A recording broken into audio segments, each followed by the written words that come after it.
Record. So today I'm joined by a beautiful friend and a very, very special business owner. Her name is Dani. And I have to say, meeting her when I first moved to Tasman was one of the most amazing experiences that I had.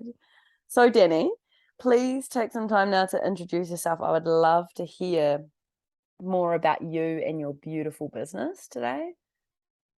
Cheers, Asti. And I just want to agree with the moment when we met. It was so wonderful and a testament to how much work we are doing on ourselves and leaning into building ourselves and having that level of personal growth, because when you work on yourself, you start meeting even more epic humans. And people kept on recommending that we meet. And now we had a really similar energy. And that is because we keep on showing up for ourselves and deeply connecting with ourselves, and therefore have such a deep connection. So I love that. You're so incredibly right. So I first moved to Tasman a couple of years ago, just as a background, for those who are listening. And people would continuously say to me, "Have you met Dani? Oh my gosh, you remind me of Dani." And I was like, "Who is this Dani girl? I've got to meet her." And then we finally did. And then we finally did. Now we're making magic happen. Absolutely. So my business is called Hauora Coaching, and I'm a leadership coach, and I coach small and medium-sized business owners to help them build their leadership confidence. And we know that there's an epidemic of low self-esteem in New Zealand and in the world. And a lot of the times a business is basically like a mirror. And people go into business for whatever reason, whether they've decided to quit their 9-to-5 job because they don't want to work under someone else anymore, or there's maybe been a little bit of an inkling within them that tells them that they need to do something more, need to play a bigger game. And when we have low self-esteem and go into these environments, it can really limit ourselves from stepping into our true potential. And so I help business owners to really own their potential and rewire their brain so that they can have a positive self-talk as opposed to negative self-talk. And as a result of that, be a better business owner, better leader, and better contributor to their community. Dani, that's so beautiful. I haven't heard you riff on your business before, and it makes me really excited to hear the impact that you are creating by working on yourself in that that capacity as well. And I know as your friend and as someone who's watched you grow over the last 2 years that you have continued to do that for yourself, like really shown up. And so I'd love to know what has been, what has your journey really been like up to this point? And what were the turning points for you to start working for yourself and experiencing your full potential?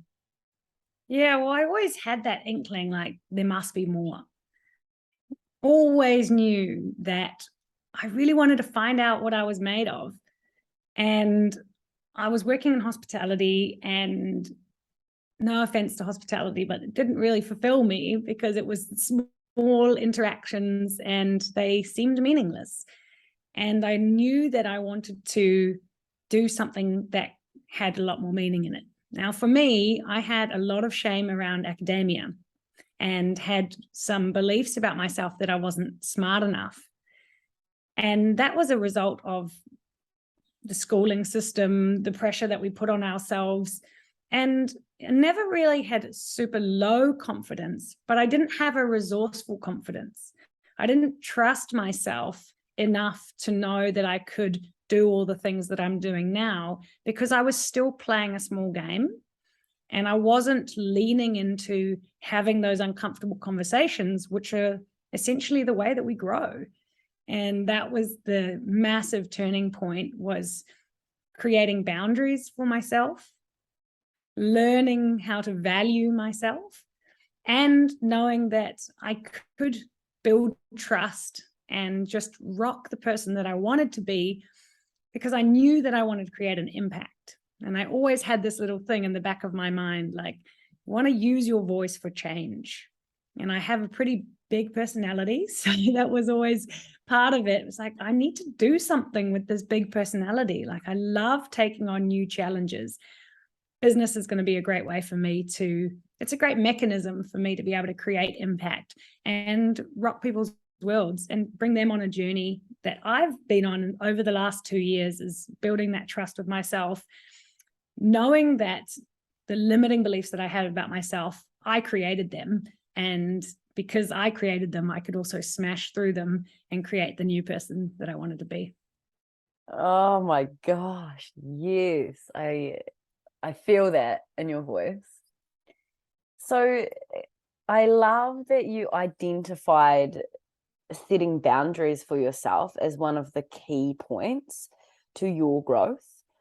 And I would love to know, for you in the beginning of your journey, what was one thing that you really put into play to enable yourself to grow and to explore your own sense of change? Yeah, great question. I think the defining point for me was changing the narrative around being a people pleaser, because I was perpetually trying to make people happy, everyone around me.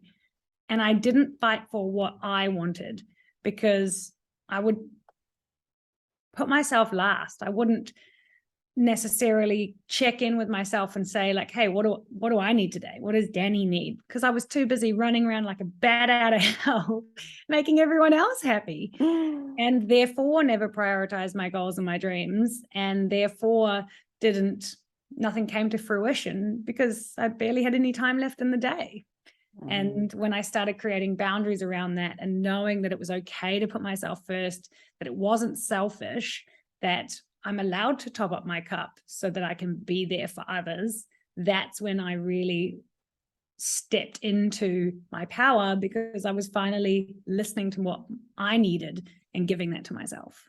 And that's almost like going against the grain, right? Like creating those bad bitch boundaries. It's like you have to say no to a lot of things. Sometimes things, that you're feeling FOMO about, or things that, old you used to really love doing, whether that be going out and partying or there's so many things in that space. And I think, yeah, it's interesting when we start to review progress and where it really started. It's like redefining what we're accepting and redefining the things that, we're no longer okay with. And I love that you've shared that essentially becoming the conduit of change has been really important to you. And it's obviously something that helps drive you forward. And I know you speak with a lot of people around their why. Would you feel comfortable sharing yours? Yeah, absolutely.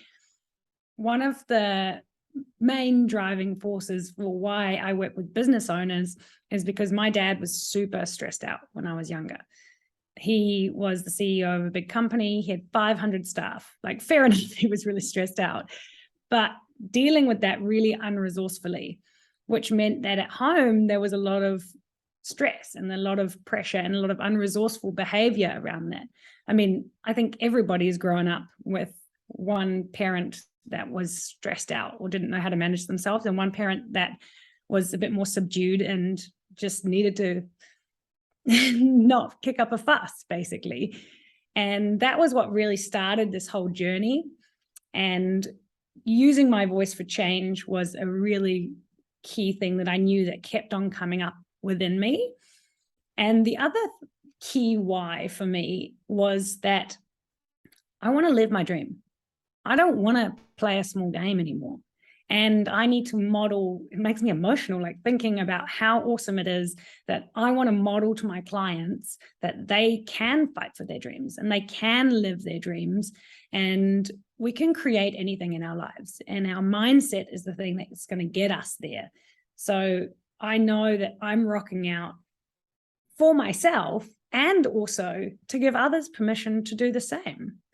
And those are my two main driving whys. There's another few in terms of my future family, really wanting to create that lifestyle for myself, financial freedom, a lot of a lot of that comes back to living my dream, but most of the time it's about really creating the impact in others' lives so that they can help people in their community, be better mothers, fathers, friends. Better versions of themselves, right? 100%. Yeah. Incredible, Dani. And I love that you're sharing about that personal experience of witnessing your father being stressed. As you said, yeah, I probably would be with 500 staff too. But also redefining, again, that narrative of making sure that you're in a space where you're able to create that change. And I'm sure that your clients, as one of them, I've experienced you in your coaching space, are so stoked to have you as a leader. And I think you highlighted a really important point there of kind of going first. You have to have that courage to step into your potential, to also share with others that the journey isn't always easy, right? And you've spoken about creating boundaries and essentially your why. But I would love to know from you, what is something that has arisen in you as a challenge or somewhat a bump in the road to share with those who are listening or maybe starting their business journey, just to identify the humanness of the whole journey, because I think sometimes that sense of transparency is key. 100%. Yeah, I completely agree.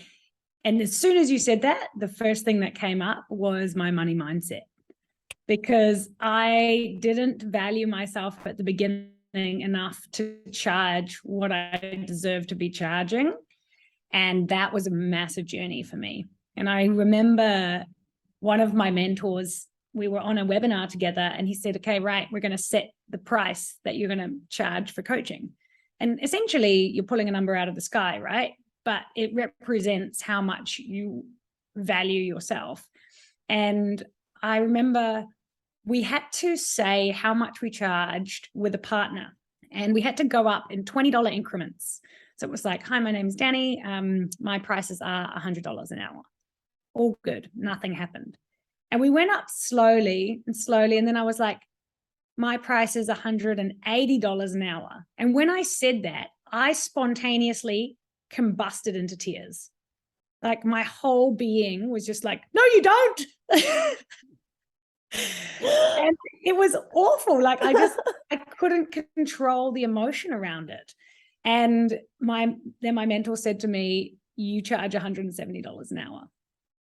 And that was when I realized that there's so much yuck in our system, so much that we need to process and work through in personal development that allows us to value ourselves and our products enough to be then able to say, this is how much I charge, and freaking rock that, because you know that that's your value and that's your worth.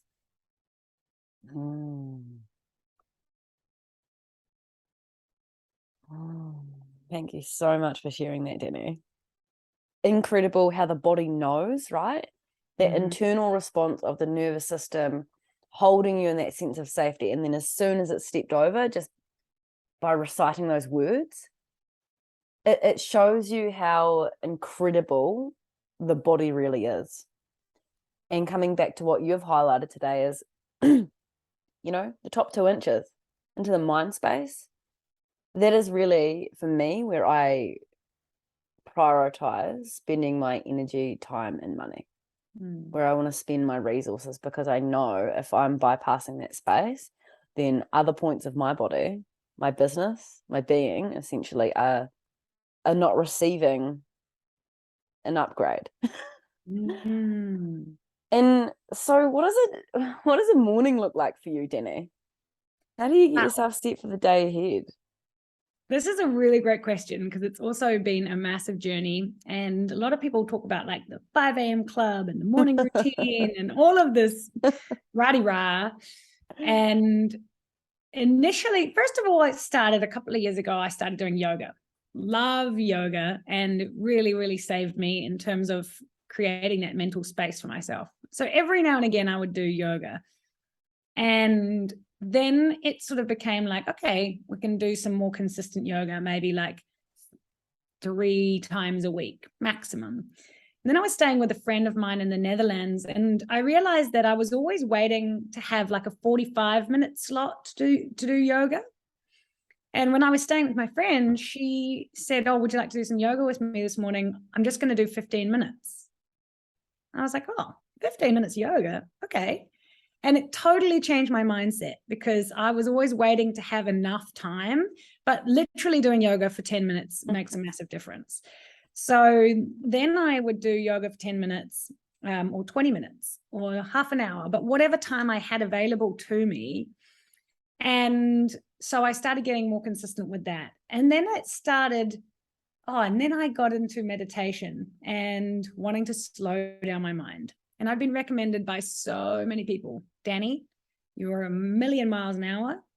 You need to chill out, try some meditation. For years, people told me this.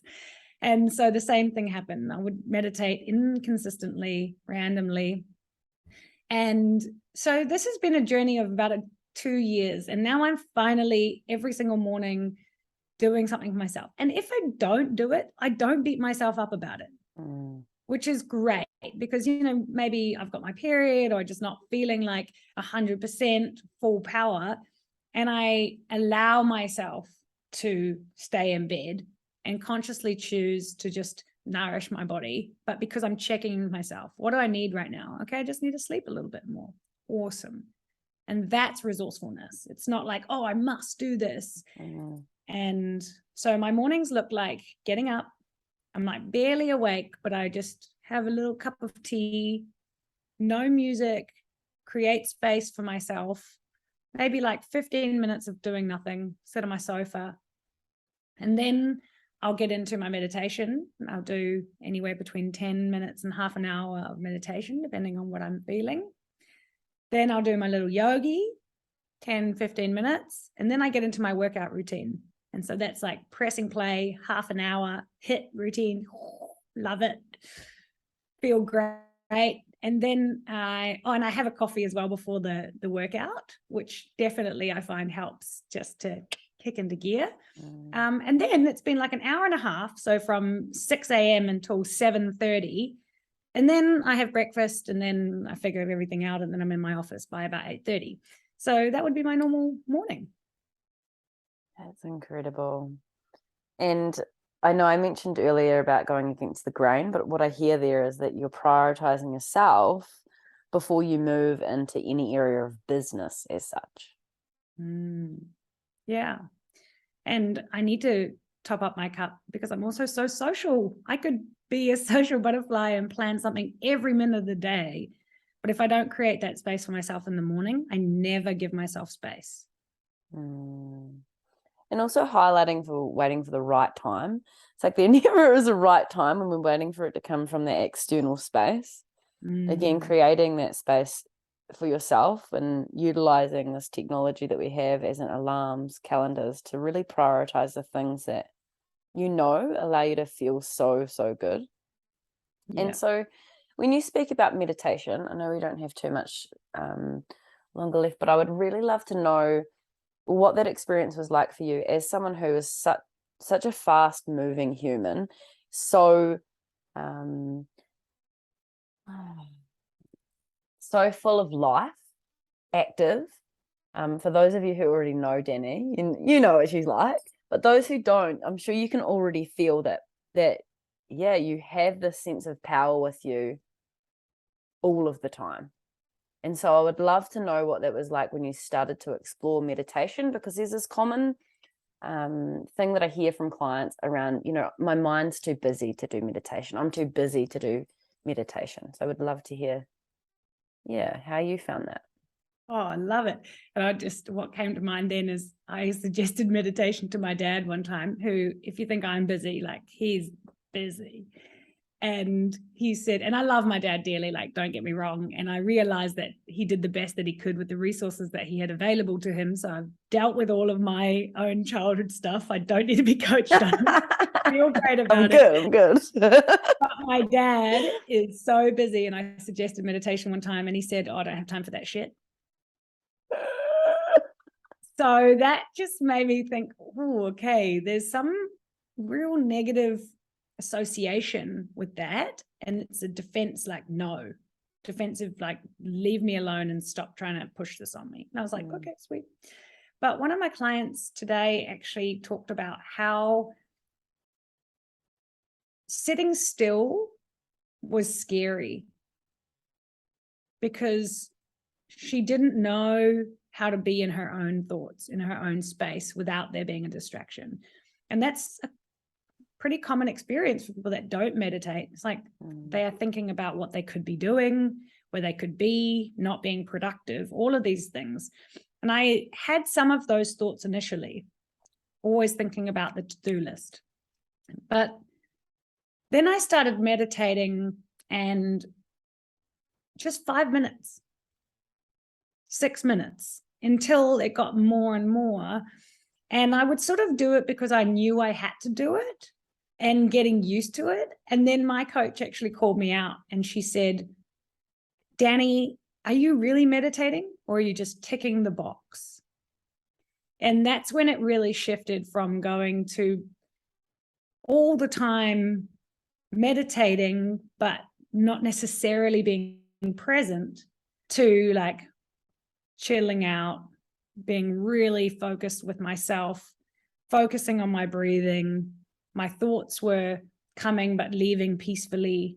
And now I've been meditating for maybe a year and a half, and I feel a massive difference in the way that I can show up later on in the day with so much more grounded energy. And that's what it is. It's like moving from being a busybody that's not present, not connected, not taking time to hold space for others, to being really conscious of my behavior throughout the day because I've started off with meditation. Beautiful. In that mind space, when thoughts come up, I think what I've heard also is the attachment to a thought, to a feeling maybe that arises. And I can totally understand your share from the client this morning about being fearful, being uncomfortable to actually pause and to review that, because there's so much coming at us as a human being, right? Like whether we're talking about social media or marketing or, relationships with people, it's like there's always things coming towards us. And so if we think about our processing system, if we're not giving that time to recalibrate, then it's just in that constant overdrive, right? And that's when we start to see the signs of anxiety, stress, fear, all of the dis-eases in the body. And was there anything for you that really signaled this as a business owner, like to start your journey to go inwards? Yeah, I think it comes down to the connection that you can have with your customers and with your clients. Because the more that you connect to yourself, the more that you are present with yourself, the more that you can extend yourself to others. And energetically, and I'm not like super woo-woo or anything, but just you're attracting people to you that value your energy. And if you're more connected to yourself, you attract higher end clients. And that's just the way that it works, because you're doing the work to attract a better quality of person who's also doing the work. Yeah, beautiful. That's so incredibly true. I love that you highlighted value there. And that comes in many forms for many different people, right? Yeah. I think that sense of time, like I know for me on my journey, it took a while to understand that it wasn't necessarily about spending time with others. Again, it was finding that internal space to be still, to slow down, and to even just be outside without a device. That was a really, really big one, to switch off from that work mode and rather than carry it forward. And so for someone beginning in business, right at the start, do you have any, I have this adversity to the word advice, but do you have any recommendations, invitations, maybe to the way they approach beginning? Yeah, I love this, because you've got to start. You've got to start somewhere, and you can't wait to get all your ducks in a row. You can't wait until you've figured yourself out to start business. You can't wait to build your self-esteem, because it's the journey that matters. And when you put one foot in front of the other, when you start gaining momentum, that is the way that you learn all these things. And my advice would just be to not need to know, not need to have everything figured out, because taking action creates motion, which then moves you forward and propels you in your business. Whereas the people that procrastinate, who are perfectionists, who need to have it all figured out because they have this need to know, they never end up starting, or they'll start but take really slow steps.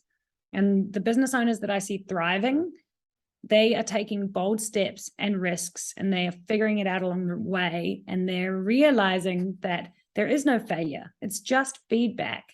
And that is the mindset that you always need to have in business, because business is always going to throw stuff at you that is outside of your control. That's exactly right. Being like fine with being uncomfortable. And I think that sense of perfectionism is so present in society. It's like sometimes you just got to let that shit go away.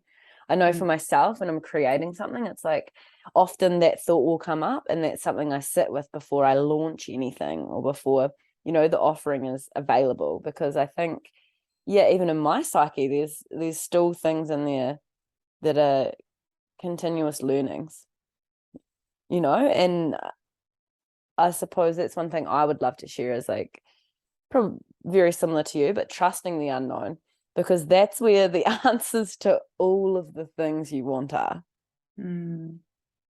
Now, I imagine through your meditation that you would have done some visualization too, Dani.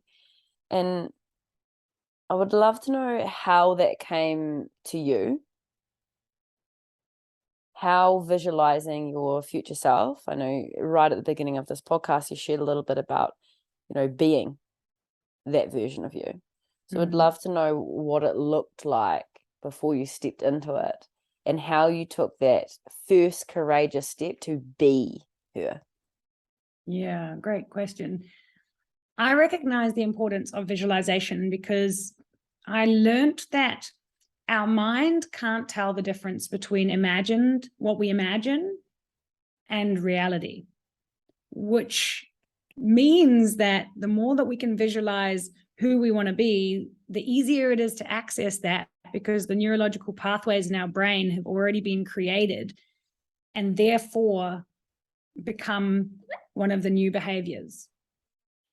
And when you keep on using that pathway, it becomes a highway, and that becomes your automatic default. So when I was imagining myself, I could always see myself wearing a blue blazer on stage, creating ripples. And guess what? Today I'm wearing a blue blazer. Fuck yes, you are. But I not only saw myself doing those things, but I saw myself being grounded, and I saw myself being connected, and I saw myself being humble. And those were the things that I knew that I needed to grow into, going from like busy bee Dani mode to like, I know that I can cause transformation because I'm certain of myself.